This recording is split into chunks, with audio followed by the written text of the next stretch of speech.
Aristóteles habían concluido que de aquí, de este conocimiento que se obtiene a través de la lógica, de los silogismos, dimanaba el supremo placer y la felicidad que el hombre puede conseguir en esta vida.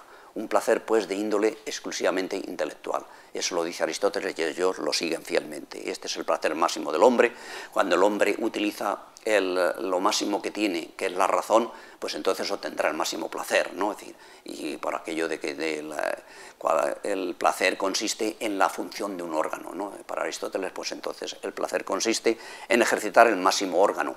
Y además, si se tiene como objeto de estas especulaciones a Dios el máximo fin, pues el placer será todavía mayor. Y lo compara Aristóteles en el libro 12 de la Metafísica con el placer de Dios, el noesis noeseos, el pensamiento del pensamiento.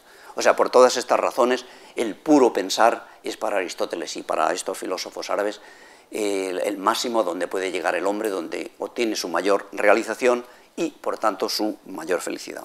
Pues bien, frente a esto que dicen los filósofos, se sitúan los sufíes en una actitud desafiante y orgullosa, diciendo que el conocimiento se obtiene por inspiración divina, directamente, sin necesidad de esfuerzo, de tiempo ni de método, y lo dicen así. O sea, que ellos buscan un atajo. Esto por los filósofos que van ahí con silogismos y tal, no. El conocimiento se obtiene directamente por iluminación divina. Si conocemos a Dios, lo conocemos todo. Entonces buscan ese atajo. Y entonces el conocimiento que se obtiene es inmensamente superior al de los filósofos. Bien, esto lo dicen los sufíes porque ellos reivindican para sí una inspiración directa de Dios, que ellos le llaman ilham en árabe, una inspiración directa de Dios similar a la que tuvo el profeta. En árabe recibe otro nombre la inspiración divina del profeta, que es wahy, la inspiración del profeta. Entonces ellos dicen, es que ahora ya no estamos en el tiempo de la profecía, Mahoma es el sello de la profecía, ahora se ha acabado esa etapa de la relación del hombre con Dios, ahora la relación del hombre con Dios es a través de lo que ellos llaman los amigos de Dios, la wilaya, es decir, los grandes sufíes, el seguir por el método de la purificación interior, etcétera, y acercarse a Dios. Wilaya significa amigo, significa en árabe la raíz acercamiento, proximidad. Bien, este tipo de conocimiento, además, los sufíes, de acercarse a Dios por inspiración directa de Dios, lo describen con el término que también ha salido árabe de dauk, que significa gustación, en último término, de raigambre neoplatónica. Se trata, por tanto, de un conocimiento gustativo, sabroso, no meramente intelectual, esa pureza del conocimiento intelectual. Y con ello los sufíes se refieren, con este término de dauk, al primer grado de esa unión con Dios, de la unión estática, del éxtasis. Y de este conocimiento dimana, para los sufíes, un placer, una delectación y una felicidad tal que supera con creces la que puedan alcanzar los filósofos. Algazel describe este tipo de conocimiento en sus confesiones de esta manera, muy plástica y muy indicativa. Algazel, además, otra de las cualidades que tiene, que no la he comentado, es la facilidad con que luego salta para expresar conceptos difíciles a compararlos con ejemplos fáciles, ¿no? Pues observemos aquí la comparación entre lo que es el conocimiento racional y lo que es el conocimiento por inspiración directa divina. Dice cuando hace esta búsqueda y tal, finalmente llega a los sufíes y piensa que ahí está la verdad. Me resultó evidente que a lo más peculiar de ellos no se podía acceder por el estudio, sino por la gustación, por el estado místico y por el cambio de cualidades. ¿Cuánta diferencia hay entre que conozcas la definición, causas y condiciones de la salud y de la saciedad y que estés sano y saciado? Y entre que conozcas la definición de la borrachera, que es un estado que se origina del predominio de unos vapores que ascienden del estómago al cerebro, y que estés borracho. Más aún, el borracho no conoce la definición ni la ciencia de la borrachera y está borracho sin saber nada de ella, mientras que el astemio puede conocer la definición y los fundamentos de la borrachera sin tenerla en absoluto. Es decir, que está hablando ahí de un conocimiento experiencial, un conocimiento en el que está involucrado no solamente la inteligencia, sino todo el cuerpo, ¿no? El cuerpo es muy reivindicado dentro de las religiones, porque se habla de la resurrección del cuerpo, etc., ¿no?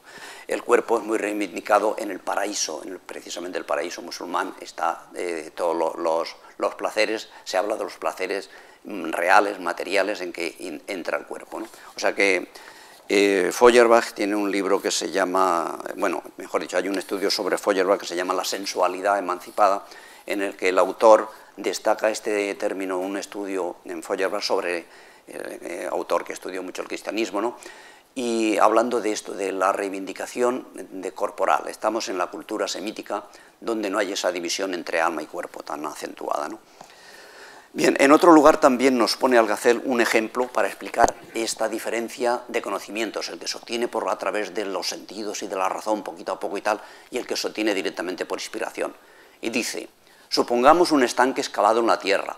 Evidentemente cabe llenarlo de agua, conduciéndola hasta él por acequias o canales, pero cabe también ahondar en el piso del estanque, quitando tierra hasta encontrar una vena de agua pura que brote del fondo del pozo. En este símil, el estanque es el corazón, el agua es la ciencia y los 5 sentidos son los canales. Cabe hacer llegar al corazón los conocimientos por medio de los canales de los sentidos y del razonamiento basado en la experiencia de estos, pero cabe asimismo obstruir esos canales por medio de la soledad y el aislamiento para llegar finalmente hasta el fondo del corazón, limpiándolo y quitando las capas que como velos lo tapan y cubren, a fin de que broten en su interior los manantiales de la ciencia. Este ejemplo, pues, comparando ambos conocimientos, el filosófico y el que se obtiene por inspiración y por contacto con Dios directamente, etc. Este ejemplo lo tiene tal cual Teresa de Jesús en su libro de las moradas, ¿no?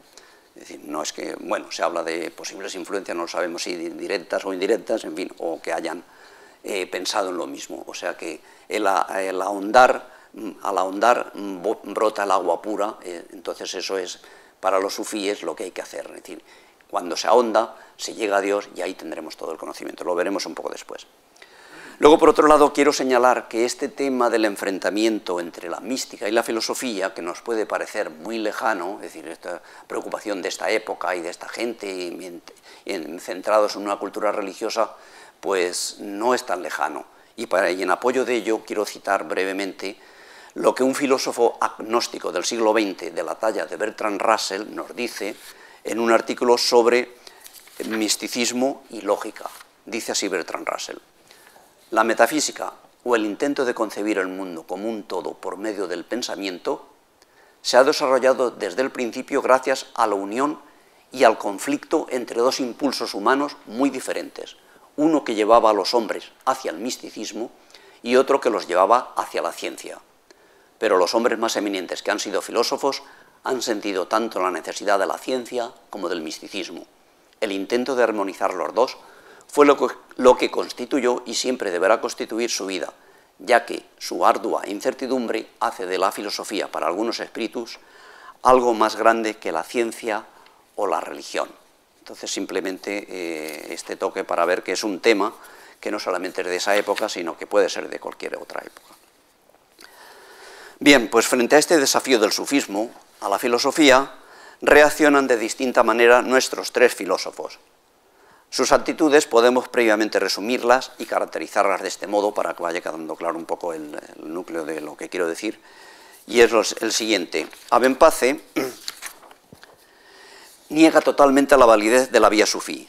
El conocimiento y la felicidad solo pueden obtenerse por la filosofía la suya muy racionalista, a la que dota a su vez de tales características que en cierto modo hace de ella una vía mística sustitutiva del sufismo. Ahora lo veremos un poco más detalladamente. El siguiente, Ventufil, asume la vía sufí dentro de su filosofía, aunando el éxtasis buscado por los sufíes con el éxtasis plotiniano. Es decir, que Ventufil sigue fielmente en esto la filosofía de Plotino, que culmina tras la razón, culmina en algo más. No solamente en la razón, sino algo más. Y finalmente en Averroes hemos comentado ya que hay una evolución. Él finalmente reconocerá la validez de la vía sufí, pero solo para unos pocos selectos.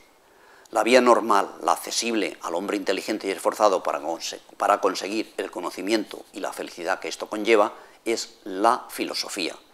Filosofía en la que la experiencia del éxtasis, por otro lado, no es contemplada. Averroes solamente se fija en el tema del conocimiento. Entramos a analizar brevemente el primer filósofo, Abenpace, en sus críticas a estas pretensiones de los sufíes. Lo voy a resumir porque no se alargue mucho.